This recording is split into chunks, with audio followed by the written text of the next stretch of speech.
Hi friends, welcome to my channel. ఈ రోజు మనం ఈ వీడియోలో eternal love of dreams episode 14 ని చూద్దాము. ఇప్పుడు ఎపిసోడ్ స్టార్టింగ్ లోనే ఫెంగ్జు కూర్చొని ఈ బ్యాక్ ఫైర్ వల్ల ఇంత ఇబ్బంది అవుతుందనేసి నేను అస్సలు ఊహించలేదు, నెక్స్ట్ ఇంకేమేం జరగబోతుందో అనేసి ఫెంగ్జు దిగులుగా కూర్చుని ఉంది. అప్పుడు మోయన్ ఫెంగ్జుని చూసి మీకు ఏమీ తినాలనిపించడం లేదా, నేను మీకోసం వేరే ఏమైనా చేసి పెట్టనా అని అడుగుతూ ఉంది. అప్పుడు ఎవరో డోర్ కొడుతున్న సౌండ్స్ వినిపిస్తూ ఉంది. మోయన్ వెళ్లి డోర్ ని ఓపెన్ చేసి చూస్తూ ఉంటే అక్కడికి రాజుగారు వచ్చి ఉన్నారు. నువ్వు బయటికి వెళ్ళిపో, ఇంక నేను చూసుకుంటాను అనేసి హెల్పర్ దగ్గర నుండి వేడివేడిగా దుంపల్ని కాల్చి తీసుకుని వెళ్తూ ఉన్నాడు. లోపలికి వచ్చేసి నీకు ఫుడ్ ఏమి నచ్చడం లేదా, నేను నీకోసం స్పెషల్ గా ఈ దుంపల్ని కాల్చి తీసుకుని వచ్చాను అని చూపిస్తూ ఉంటే అది చూసి ఫెంగ్జు చాలా హ్యాపీగా ఫీల్ అవుతూ ఉంది. అప్పుడు దోంగ్వా, నేను నీకోసం దీన్ని స్పెషల్ గా కాల్చి తీసుకుని వచ్చాను, నువ్వు చేసినట్టుగానే ఇది టేస్టీగా ఉందో లేదో చెక్ చేసి చూడు అనేసి దాన్ని ఫెంగ్జుకి ఇస్తూ ఉంటే దాన్ని తీసుకుని ఫెంగ్జు టేస్ట్ చేసి చూస్తూ ఉంది. అప్పుడు తనకి దోంగ్వా ఆ గుహలో దుంపలన్నింటినీ కాల్చేసి ఇచ్చాడు కదా, అది గుర్తుకు వస్తూ ఉంది. సేమ్ ఆ టేస్ట్ లాగానే ఉంది అనేసి థింక్ చేస్తూ ఉంది. అప్పుడు దోంగ్వా ఫెంగ్జు ముఖాన్ని చూసేసి ఏంటి టేస్ట్ బాగలేదా అని అడుగుతూ ఉన్నాడు. లేదు లేదు, మీరు ఇంత బిజీగా ఉన్నప్పటికీ కూడా నా కోసం దీన్ని కాల్చి తీసుకుని వచ్చారు అనేసి చాలా హ్యాపీగా ఉంది అనేసి అంటూ ఉంది. అది విని దోంగ్వా వెంటనే నీకు ఒక స్పెషల్ పర్సన్ ని దీన్ని కాల్చి ఇచ్చాడని చెప్పావు కదా, దానికంటే ఇది టేస్టీగా ఉందా అనేసి దోంగ్వా ఆతృతగా అడుగుతూ ఉంటే అది చూసి ఫెంగ్జు ఆ పర్సన్ మీరే అనేసి మనసులో అనుకుంటూ నేను చెప్పిందంతా బాగా గుర్తుపెట్టుకున్నట్టు ఉన్నారే అని అంటూ ఉంది. అప్పుడు దోంగ్వా నీకు ఇది నచ్చితే నేను నీకు జీవితాంతం దీన్ని చేసి పెట్టడానికి రెడీగా ఉన్నానని అంటూ ఉన్నాడు. అప్పుడు ఫెంగ్జు దోంగ్వా చేతిని చూస్తూ ఉంది. ఆ దుంపల్ని కాల్చేటప్పుడు దోంగ్వా చేతులు కాల్చుకున్నట్టు ఉన్నాడు. ఆ గాయాల్ని చూసి ఫెంగ్జు అయ్యయ్యో మీ చేతికి గాయాలైనట్టు ఉందే, ఒక్క నిమిషం ఆగండి అనేసి వేగంగా మెడిసిన్ తీసుకుని రావడం కోసం వెళ్తూ ఉంది. దోంగ్వా ఫెంగ్జు వెనకాలే వెళ్లి తను ఊహించని సమయంలో తనని హక్ చేసుకుంటున్నాడు. కిస్ చేయడానికి ఫెంగ్జు దగ్గరికి వెళ్తూ ఉంటే ఫెంగ్జు వెంటనే అక్కడి నుండి ఎస్కేప్ అయ్యి పక్కకు వచ్చేస్తుంది. ముందు మీ చేతి గాయానికి మెడిసిన్ అప్లై చేయాలి అని అంటూ ఉంది. అప్పుడు దోంగ్వా ఏంటి నన్ను అవాయిడ్ చేస్తుంది అని అనుకుంటూ మెడిసిన్ అప్లై చేయడం కోసము తన చేతిని ఫెంగ్జుకి చూపిస్తూ ఉన్నాడు. రేపు నేను వేటకి వెళ్ళబోతున్నాను, నిన్ను కూడా అక్కడికి తీసుకుని వెళ్తాను, నీకు కూడా కాస్త టైం పాస్ అవుతుంది అని అంటూ ఉన్నాడు. అది విని ఫెంగ్జు ఓకే అని అంటూ ఉంది. నెక్స్ట్ డే మార్నింగ్ అడవిలో వేటాడడానికి వెళ్తూ ఉన్నారు. అప్పుడు ఫెంగ్జుని గుర్రం మీద కూర్చోపెట్టేసి దోంగ్వా ఆ గుర్రంతో పాటు నడిచి వస్తూ ఉన్నాడు. ఆ రోజు మాత్రము యుద్ధంలో నన్ను కాపాడకుండా ఉంటే నేను ఈ పాటికి చనిపోయి ఉంటాను అనేసి అంటూ ఉన్నాడు. అది విని ఫెంగ్జు నేను మీ రుణాన్ని తీర్చుకోవడం కోసమే అలా చేశాను అని చెప్పేసి వెంటనే మీరు ఆ రాజ్యాన్ని కాపాడుతూ ఉన్నారు కదా, అందుకే అలా చెప్పాను అనేసి కవర్ చేసుకుంటూ ఉంది. నువ్వు అందరిలాంటి అమ్మాయివి కాదు, నువ్వు చాలా చాలా స్పెషల్ గా కనిపిస్తున్నావు, నిన్ను ఎలా ట్రీట్ చేయాలో నాకు అర్థం కావడం లేదు అనేసి అంటూ ఉన్నాడు. అప్పుడు ఫెంగ్జు ముందరున్న ప్లేసెస్ అంతా చాలా అందంగా ఉన్నట్టు ఉన్నాయి, మనం వెళ్లి చూద్దామా అని అడుగుతూ ఉంటే దోంగ్వా వెంటనే మెరుపులాగా ఆ గుర్రం మీద ఎక్కి కూర్చొని సరే కాస్త గట్టిగా పట్టుకో అనేసి స్పీడ్ గా వెళ్తూ ఉన్నాడు. అప్పుడు ఫెంగ్జు బాగా ఎంజాయ్ చేస్తూ కూర్చొని ఉంది. స్వర్గంలో నేను ఏదైతే ఎక్స్పెక్ట్ చేశానో అదంతా ఇక్కడ జరుగుతూ ఉంది అనేసి హ్యాపీగా ఫీల్ అవుతూ ఉంది. ఇప్పుడు ఫెంగ్జు ఆ దుఃఖం లేని పూలు లెక్కపడుతూ కూర్చొని ఉంది. అప్పుడు అక్కడికి మోయన్ వచ్చి మీరేం చేస్తున్నారని అడుగుతూ ఉంటే నేను రాజుగారికి థ్యాంక్స్ చెప్పడం కోసము దుఃఖం లేని పూలని యూజ్ చేసి స్పెషల్ స్వీట్స్ ని తయారు చేయబోతున్నానని అంటూ ఉంది. అది విని మోయన్ మీకు హెల్ప్ చేయడానికి హెల్పర్స్ ఏమైనా కావాలా అని అడుగుతూ ఉంటే వద్దు, నేనే రాజుగారికి కృతజ్ఞతలు చెప్పడం కోసము దీన్ని నేనే స్పెషల్ గా తయారు చేయబోతున్నానని అంటూ ఉంది. దానికి మోయన్ మీరు చాలా లక్కీ, మీరు రాజుగారు ఇద్దరు ఒకరినొకరు లవ్ చేసుకుంటున్నారని అంటూ ఉంటే ఫెంగ్జు అదంతా విని ఓ ఇదే లవ్వా అని అడుగుతూ ఉంది. మోయన్ వెంటనే అవును అని అంటూ ఉంది. ఇక్కడేమో రాజుగారు కూర్చుని సాంబ్రాణిని తయారు చేస్తూ ఉన్నారు. అప్పుడు అక్కడికి చింటి వస్తున్నాడు. చింటి నువ్వు కరెక్ట్ టైంకి ఇక్కడికి వచ్చావు, జూకి ఇంకా మైకం రాకుండా ఉండడానికి కోసము నేను ఈ సాంబ్రాణిలో చాలా మెడిసిన్స్ ని కలిపాను, స్మెల్ బాగుందో లేదో చూడు అనేసి అంటూ ఉన్నాడు. అది మాత్రమే కాదు, నువ్వు ఇప్పుడు ఇక్కడికి ఎందుకు వచ్చావు అని రాజుగారు అడుగుతూ ఉంటే చింటూ వెంటనే మీరు ఆ ఖడ్గాని తయారు చేయమని చెప్పి ఒక డ్రాయింగ్ ఇచ్చారు కదా, దాన్ని ఎవరు తయారు చేయలేకపోతున్నారు, వాళ్ళకి కాస్త డౌట్స్ వస్తూ ఉన్నాయి, దాని గురించి నేను రాణిగారిని అడిగి తెలుసుకోవాలి, దాన్ని మీరు నాకు కాస్త పర్మిషన్ ఇవ్వండి అని అడుగుతూ ఉంటే ఓ నువ్వే దీన్ని తయారు చేయించలేకపోతున్నావా, సరే ఓకే నేను నీకు పర్మిషన్ ఇస్తున్నాను, నువ్వు వెళ్ళి జూని అడిగి తెలుసుకో, నాకు కాస్త వర్క్స్ ఉన్నాయి, అయ్యాక నేను కూడా అక్కడికి వస్తాను అనేసి అంటూ ఉన్నాడు. థ్యాంక్స్ చెప్పేసి చింటూ అక్కడి నుండి వెళ్ళిపోతున్నాడు. ఇప్పుడు చింటి ఫెంగ్జు వంట చేసే దగ్గరికి వస్తున్నాడు.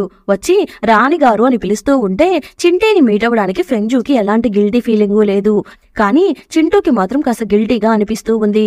చాలా రోజుల నుంచి తనతో ఫ్రెండ్షిప్ చేసి సడన్ గా ఇప్పుడు రాణిగారు అని పిలవడానికి కొంచెం ఇబ్బందిగా ఫీల్ అవుతూ ఉన్నాడు. ఏమైంది, ఇక్కడికి ఎందుకు వచ్చావని ఫెంగ్జూ అడుగుతూ ఉంటే, నేను రాజుగారి దగ్గరికి వెళ్లి పర్మిషన్ తీసుకునే ఇక్కడికి వచ్చాను. ఈ ఖడ్గం యొక్క డిజైన్స్ లో నాకు కాస్త డౌట్స్ ఉన్నాయి, అది క్లియర్ చేసుకోవడం కోసమే నేను ఇక్కడికి వచ్చాను అనేసి డిజైన్ ని ఓపెన్ చేసి పెడుతూ ఉన్నాడు. ఫెంగ్జూ వెంటనే దాన్ని చెక్ చేసేసి, మీకు ఈ ప్లేస్ లోనే కాస్త డౌట్ వచ్చి ఉంటుంది అనేసి అక్కడ చిన్న చిన్న చేంజెస్ అంతా చెప్తూ ఉంది. అలా తను అందంగా ఎక్స్ప్లెయిన్ చేస్తూ ఉండడం చూసి దానిని అర్థం చేసుకుని చింటి నవ్వుతూ ఉన్నాడు. అప్పుడు చింటి మీ మొహానికి ఏదో అంటుకున్నట్టు ఉంది అని అంటూ ఉంటే అది విని ఫెంజు మొహాన్ని తుడుచుకుంటూ ఉంది. అప్పుడు చింటూ ఫెంజు అందంలో మైమర్చిపోయి తనని చూస్తూ ఉన్నాడు. వెంటనే ఫెంజు నీకు ఇంకేమైనా డౌట్స్ ఉన్నాయా అని అడుగుతూ ఉంటే లేదు లేదు అనేసి చింటి కవర్ చేసుకుంటూ ఉన్నాడు. ఫెంజు వెంటనే చింటిని చూసి నీ మొహంలో గాయం ఇంకా అలానే ఉందే, అసలు నేను ఇచ్చిన మెడిసిన్స్ ని నువ్వు వాడుతున్నావా లేదా అని అడుగుతూ ఉంటే లేదు, అది నాకు చాలా వాల్యుబుల్ గిఫ్ట్ అని అంటూ ఉన్నాడు. ఏంటి నువ్వు పిచ్చిగా మాట్లాడుతున్నావు, ముందు వెళ్ళి దాన్ని వాడుతూ ఉండు, ఒకవేళ ఖాళీ అయిపోతే నా దగ్గరికి వచ్చి అడిగి తీసుకుని వెళ్ళు, నేను కావాలంటే నీకోసము మళ్ళీ దాన్ని ప్రిపేర్ చేసి పెడతాను అనేసి ఫెంజు అంటూ ఉంది. రాజుగారికి ఏం స్వీట్స్ అంటే ఇష్టమో నీకు తెలుసా, నేను కూడా రాజుగారి కోసము కొన్ని స్వీట్స్ ని ప్రిపేర్ చేస్తున్నాను అని అంటూ ఉంటే దానికి చింటి నాకు తెలిసినంత వరకు రాజుగారికి స్వీట్స్ అంతే అంతగా ఇష్టం ఉండదు అని అంటూ ఉన్నాడు. పర్లేదు ఒకసారి ఇక్కడికి రా, నేను చేసిన స్వీట్స్ తనకు నచ్చుతుందో లేదో ఒకసారి టేస్ట్ చేసి చూడు అనేసి చింటూకి ఒక స్వీట్ ని తీసి ఇస్తూ ఉంది. అప్పుడు ఫెంజు అతని చేతిని చూసి నీ చేయి కాస్త మురిగ్గా ఉంది, నేనే నీకు తినిపిస్తాను అని అంటూ ఉంది. అది విని చింటి కాస్త షాక్ అయిపోతున్నాడు, తీసుకోవాలా వద్దా అనేసి. కానీ కరెక్ట్ గా ఆ టైంలో రాజుగారు తన వర్క్స్ అంతా కంప్లీట్ చేసుకుని ఫెంజుని చింటిని మీట్ అవ్వడానికి వచ్చి వాకిట్లోనే నిలబడుకుని చూస్తూ ఉన్నాడు. రాజుగారు ఫెంజు చింటికి తినిపించడం చూసేస్తున్నారు. అప్పుడు ఫెంజు టేస్ట్ ఎలా ఉంది అని అడుగుతూ ఉంటే చింటి వెంటనే చాలా బాగుంది అని అంటున్నాడు. అప్పుడు ఫెంజు నవ్వుతూ నువ్వు బాగలేదు అని చెప్పి ఉంటే నేను కష్టపడి చేసిందంతా వృధా అయిపోయి ఉంటుంది, కానీ నువ్వెలాగో బాగుందని చెప్పేశావు అని అంటూ ఉంది. అదంతా చూసి రాజుగారు షాక్ అయిపోతున్నారు. వెంటనే అక్కడ నుండి సైలెంట్ గా వెళ్లిపోతున్నారు. రాజుగారు వెళ్లిపోయిన వెంటనే చింటి నేను ఇలాంటి స్వీట్స్ ని ఎప్పుడు టేస్ట్ చేయలేదు, ఇది మీ ఊరి స్పెషల్ వంటనా అని అడుగుతూ ఉన్నాడు. అవును అనేసి ఫెంజు అంటూ ఉంది. మా ఊరి పక్కనే మీ ఊరు కూడా ఉంది, కానీ నేను ఆ ఊర్లో ఎప్పుడు ఇలాంటి స్వీట్ ని టేస్ట్ చేయలేదే అనేసి అడుగుతూ ఉన్నాడు. ఫెంజు వెంటనే కవర్ చేసుకుని లేదు నేను చాలా ఊర్లకి ట్రావెల్ చేసి వెళ్తూ ఉంటాను, అప్పుడు ఒక ఊర్లో ఈ వంటని నేర్చుకున్నాను అని అంటూ ఉంది. కానీ చింటూకి మాత్రం లైట్ గా డౌట్ వస్తూ ఉంది. ఫెంజు అదంతా పట్టించుకోకుండా నేరుగా ఆ స్వీట్స్ అంతా తీసుకుని రాజుగారి దగ్గరికి వెళ్తూ ఉంది. రాజుగారు వెంటనే తన అలకలో ఉన్నట్టుగా ఒక చిన్న పుస్తకాన్ని ముఖానికి అడ్డు పెట్టుకుని నువ్వు ఇప్పుడు ఇక్కడికి ఎందుకు వచ్చావు అని అడుగుతూ ఉన్నాడు. ఫెంజు వెంటనే నేను మీకోసము దుఃఖం లేని పూలతో స్వీట్స్ చేసి తీసుకుని వచ్చాను, మీకు ఇచ్చి వెళ్ళడానికి ఇక్కడికి వచ్చాను అని అంటూ ఉంది. ఓ అవునా, ఇలాంటి పేరు నేను ఎప్పుడు వినలేదని రాజుగారు అంటూ ఉంటే ఫెంజు వెంటనే మా ఊర్లోనే ఈ దుఃఖం లేని పూలు పూస్తూ ఉంటాయి, నేను దాన్ని యూజ్ చేసి స్వీట్స్ కేక్స్ ప్రిపేర్ చేస్తూ ఉంటాను, టేస్ట్ చాలా బాగుంటుంది, దీన్ని తింటే మన బాధలన్నీ పోతాయి అని అంటూ ఉంటారు, అందువల్ల మీకున్న బాధలన్నీ పోవాలి అనేసి నేను దీన్ని మీకోసం చేసి తీసుకుని వచ్చానని అంటూ ఉంది. అది విని కోపంలో ఉన్న రాజుగారు తన కోపాన్నంతా మర్చిపోయి తను ఎంత అందంగా ఎక్స్ప్లెయిన్ చేస్తుందో అనేసి ఫెంజునే చూస్తూ ఉన్నాడు. సరే వచ్చి కూర్చో అని అంటూ ఉన్నాడు. ఫెంజు ఆ కేక్ అన్నిటిని తీసి పెడుతూ ఉంటే ఇవి చాలా అందంగా ఉన్నాయి అనేసి దాన్ని తినబోయే ముందు నేనే ఈ కేక్ ని ఫస్ట్ టైం టేస్ట్ చేస్తున్నానా అని అడుగుతున్నాడు. అది విని ఫెంజుకి తను ఇంతకు ముందు దోముహాకి ఆ స్వీట్ చేసి పెట్టింది కదా అది గుర్తుకు వస్తూ ఉంది. లేదు మీకంటే వేరే వాళ్ళు ఫస్ట్ దీన్ని టేస్ట్ చేశారు అని అంటూ ఉంది. అది విని రాజుగారు అది ఎవరు అని అడుగుతూ ఉంటే అది నా ఫ్రెండ్ అని ఫెంజు అంటూ ఉంది. తను నీకు ఏ రకంగా ఫ్రెండ్ అవుతాడు అని రాజుగారు అడుగుతూ ఉన్నారు. ఫెంజు వెంటనే అతను చూడ్డానికి కాస్త సీరియస్ గా కనిపిస్తూ ఉంటాడు, కానీ తనకి లోకం మీద కేరింగ్ ఎక్కువ అనేసి ఫెంజు దోముహా గురించి తలుచుకుంటూ ఆ మాటలు అంటూ ఉంది. కానీ రాజుగారు మాత్రము తన చింటి గురించే అంటూ ఉంది అని అనుకుంటూ తను చెప్పేదంతా వింటూ ఉన్నాడు. రాజుగారు కాస్త పొసెసివ్ గా ఫీల్ అవుతూ నువ్వు నా కోసం ఈ స్వీట్స్ ని చేసి ఉంటే నువ్వు డైరెక్ట్ గా నా దగ్గరికి తీసుకుని వచ్చి ఫస్ట్ ఇచ్చి ఉండాలి కదా, అలా అయితే నేను నీకు అంత ఇంపార్టెంట్ పర్సన్ ని కానేమో, నువ్వు ఒక ఫ్రెండ్ కోసము స్పెషల్ గా దాన్ని చేసినట్లు ఉన్నావు, దీన్ని ఇక్కడే పెట్టేసి వెళ్ళు, నాకు టైం దొరికినప్పుడు తింటాను అనేసి తన పనిని కంటిన్యూ చేస్తూ ఉన్నాడు. ఫెంజు అదంతా చూసి ఏంటి ఈ రోజు ఎక్కువగా కోప్పడుతున్నారు, ఈ రోజు ఏమైనా కారం ఎక్కువ వేసుకుని తిన్నారా, ఇంత కోప్పడుతున్నారు అని అనుకుంటూ అక్కడి నుండి లేచి వెళ్లిపోతూ ఉంది. ఫెంజు అక్కడి నుండి లేచి వెళ్లిపోగానే నేను చెప్పిన వెంటనే లేచి వెళ్లిపోయింది ఏంటి అనుకుని రాజుగారు ఫెంజుని తిట్టుకుంటూ చూసుకుంటూ ఆ కేక్ ని తీసి తింటూ ఉన్నాడు. అది చాలా టేస్టీగా ఉంది. ఇలాంటి కేక్ ని నేను ఇప్పటి వరకు టేస్ట్ చేసి చూడలేదు. తనతో కాస్త తినుండాల్సింది, కాస్త బిల్డప్ ఇచ్చామేమో అనేసి ఫీల్ అవుతూ ఉన్నాడు. అప్పుడు రాజుగారి హెల్పర్ అక్కడికి వచ్చి, ఈ రోజు మిమ్మల్ని జీహెంగ్ ప్యాలెస్ కి భోజనానికి రమ్మని చెప్పి ఇన్వైట్ చేసి ఉన్నారు, వెళ్దామా వద్దా అని అడుగుతూ ఉంటే ఓకే వస్తానని చెప్పండి అనేసి ఆ కేక్స్ అన్నింటినీ తింటూ కూర్చొని ఉన్నాడు. ఇప్పుడు రాజుగారు ప్యాలెస్ కి భోజనానికి వెళ్తూ ఉన్నాడు. అక్కడ జీహెంగ్ కూడా కొన్ని రకాల కేక్ ఐటమ్స్ ని తయారు చేసి పెట్టినట్టు ఉంది. వాటిని చూస్తూ ఉంటే రాజుగారికి ఫెంగ్జూ గుర్తుకు వస్తూ ఉంది. అప్పుడు రాజుగారు ఒక మ్యాటర్ ని చెప్తూ ఉన్నారు. అదేంటి అంటే త్వరలోనే ఒక ఫంక్షన్ రాబోతుంది. ప్రతి సంవత్సరము దానికి కావాల్సిన ఏర్పాట్లన్నింటినీ రాజమాత గారు చూస్తూ ఉంటారు. ఈ సంవత్సరం దాన్ని నువ్వు చూసుకో అని అంటూ ఉన్నాడు. అది విని జీహెంగ్ చాలా చాలా థ్యాంక్స్, నేను చూసుకుంటానని అంటూ ఉంది. నీకేమైనా డౌట్స్ వస్తే రాజమాత గారిని అడిగి తెలుసుకో అనేసి రాజుగారు అంటూ ఉంటే, లేదు వద్దు, తనని డిస్టర్బ్ చేయడం నాకు ఇష్టం లేదు, నేను కావాలంటే జూని హెల్ప్ అడుగుతాను, నేను తనతో కలిసి అన్ని వర్క్స్ కంప్లీట్ చేస్తాను అని అంటూ ఉంది. అది విని రాజుగారు సరే ఓకే, తను దుఃఖం లేని పూలతో ఒక స్వీట్ ని తయారు చేస్తూ ఉంటుంది. ఆ స్వీట్ చాలా టేస్టీగా ఉంటుంది, దాన్ని కూడా మీరు తయారు చేసి పెట్టండి అనేసి సరిగా ఏమీ తినకుండా రాజుగారు అక్కడి నుండి వెళ్లిపోతున్నారు. ఈ మ్యాటర్ తెలుసుకుని ఫెంగ్జూ చాలా స్వీట్స్ ని ఆ ఫంక్షన్ కోసము తయారు చేసి పెడుతూ ఉంటే జీహెంగ్ రిమైనింగ్ వర్క్ అంతా చూసుకుంటూ ఉంది. ఇప్పుడు జీహెంగ్ మిన్షూకి చెప్పి ఆ స్వీట్స్ అన్ని రెడీ అయ్యాయో లేదో ఒకసారి చూసేసరా అని అంటూ ఉంది. మిన్షూ వెంటనే ఆ ప్లేస్ దగ్గరికి వచ్చి చూస్తూ ఉంటే అక్కడ ఆల్రెడీ స్వీట్స్ అన్ని రెడీగా ఉన్నాయి.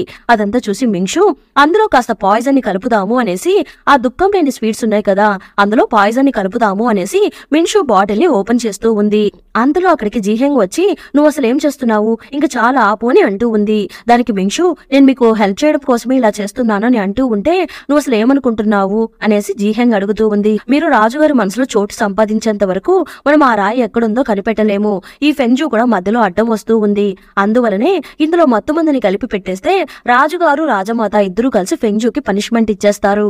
ఆ తర్వాత మనకి అడ్డెవరు ఉండరు అని అంటూ ఉంటే వెంటనే జీహెంగ్ నువ్వు నోరు మొయ్ అని అంటూ ఉంది. ఇప్పుడు జీహెంగ్ ఇది పాయిజన్ కాదు, మత్తు మందునే కాబట్టి మనం ఈజీగా ఎస్కేప్ అయిపోదామని అనుకుంటున్నావా? మన రాజుగారు మనల్ని నమ్మి ఈ ఫంక్షన్ బాధ్యతని అప్పగించారు. మనం దీన్ని సక్రమంగా నిర్వర్తిస్తే రాజుగారికి మన మీద కాస్త నమ్మకం ఏర్పడుతుంది.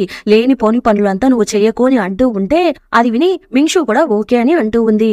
ఇప్పుడు ఆ ఫంక్షన్ ఆటపాటలతో చాలా గ్రాండ్ గా జరుగుతూ ఉంది. అప్పుడు రాజమాత వెంటనే పర్లేదు, జీహెంగ్ చాలా టాలెంటెడ్ పర్సన్, చాలా బాగా ఏర్పాట్లన్నిటినీ చేసింది అని అంటూ ఉంటే అది విని రాజుగారు మన జూ కూడా చాలా టాలెంటెడ్ పర్సన్నే, తను స్వీట్స్ కేక్స్ చాలా బాగా ప్రిపేర్ చేస్తుంది, మీరు ఒకసారి టేస్ట్ చేసి చూడండి అనేసి రాజుగారు అంటూ ఉన్నారు. అది విని ఆ కేక్ ని అక్కడున్న వాళ్ళందరికీ సర్వ్ చేస్తూ ఉన్నారు. విలన్ ప్రిన్స్ వెంటనే ఇది జూ వాళ్ళ సొంత ఊరిలోనే తయారు చేసే స్పెషల్ స్వీట్ అంట అని అంటూ ఉన్నాడు. అప్పుడు రాజుగారు తినబోయే ముందు రాజుగారి అసిస్టెంట్ అక్కడికి వచ్చి దీన్ని నేనే ఫస్ట్ టెస్ట్ చేసి చూడాలి అని అడుగుతున్నాడు. రాజుగారు వెంటనే ఓకే అన్నిటినీ కంప్లీట్ చేసేయకండి, మాకు కూడా కాస్త ఉంచండి అనేసి తనని టేస్ట్ చేసి చెప్పమని చెప్తూ ఉన్నాడు. అసిస్టెంట్ దాన్ని ఇప్పుడు టేస్ట్ చేసి ఆహా టేస్ట్ చాలా బాగుంది అనేసి ఆ స్వీట్స్ ని రాజుగారి దగ్గరికి ఇవ్వబోతూ ఉంటే సడన్ గా అతను కింద పడిపోయి చనిపోతున్నాడు. వేగంగా డాక్టర్స్ అంతా అక్కడికి వచ్చి అతన్ని చెక్ చేసి చూస్తున్నారు.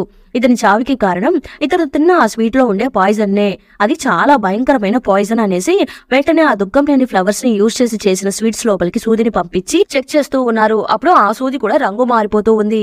ఇందులోనే పాయిజన్ ఉంది అనేసి డాక్టర్ గారు కన్ఫర్మ్ చేసి చెప్పేస్తున్నారు. ప్రిన్స్ వెంటనే ఇదే కరెక్ట్ టైం అనుకుని పైకి లేచి నాకు ముందే తెలుసు, ఈ అమ్మాయి మీద నాకు ఫస్ట్ నుండి కాస్త డౌట్ గానే ఉండేది, రాజుగారిని చంపడం కోసమే ఈ అమ్మాయి ఇక్కడికి వచ్చింది, అలా కాకపోతే అసలు తనకి ఈ స్వీట్స్ ని ఎవరు నేర్పించారో చెప్పమని చెప్పండి అని అంటూ ఉన్నాడు. అది విని ఫెంగ్జూకి ఏం చెప్పాలో అర్థం కాక తనకలాడుతూ ఉంది. ఫెంగ్జూని చూసి రాజుగారు కన్ఫ్యూజ్ అయిపోతూ ఉన్నారు.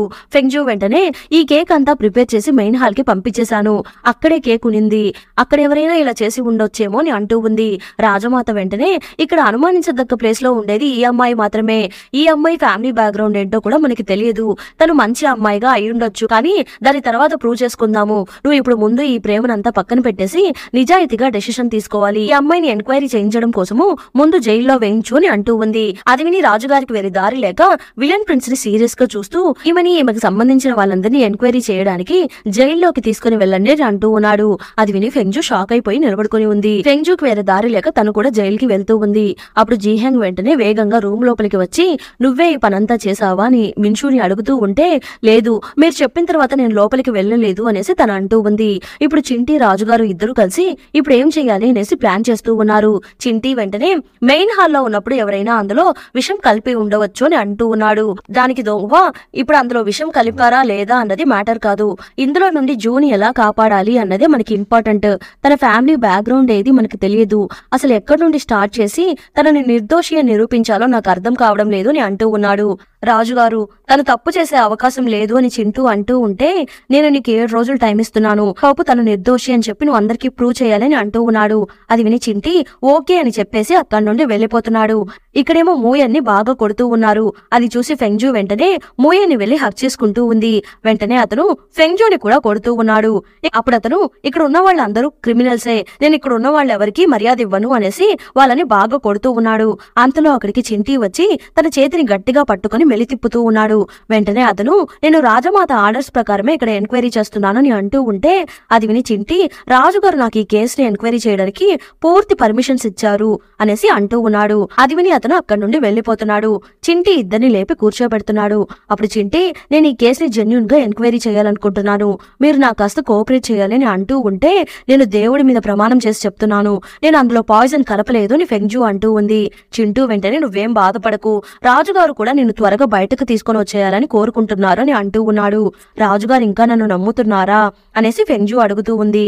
అవును నమ్ముతున్నారు, అతను నేను నమ్ముతున్నప్పుడు నువ్వు అతన్ని నమ్మవా అనేసి చింటూ అడుగుతూ ఉంటే నేను కూడా అతన్ని నమ్ముతున్నానని ఫెంగ్జూ అంటూ ఉంది. ఇక్కడేమో రాజమాత రాజుగారి దగ్గరికి వచ్చి ఎంక్వైరీ ఎంతవరకు వచ్చింది అని అడుగుతూ ఉంటే 1 డేనే కదా అయ్యింది, నేను చింటూకి 7 రోజులు టైం ఇచ్చానని అంటూ ఉన్నాడు. అది విని రాజమాత నువ్వు తన మీద ఉన్న ప్రేమతో ఎంక్వైరీ చేయకూడదు, మీ నాన్న నా దగ్గర ఒకసారి చెప్పారు నీ గురించి తనకి ఎలాంటి దిగులు లేదు అని, కానీ ఒకే ఒక మ్యాటర్ లో మాత్రం నీ గురించి బాధపడేవారు. అదేంటి అంటే నువ్వు అందరి మీద జాలి పడుతూ ఉంటావు, జాలి పడడం తప్పేం కాదు, కానీ అది నువ్వు కూర్చున్న ఆ సింహాసనానికి మంచిది కాదు అని అంటూ ఉంది. అది విని రాజుగారు నాకు అర్థమవుతుంది అని అంటూ ఉన్నాడు.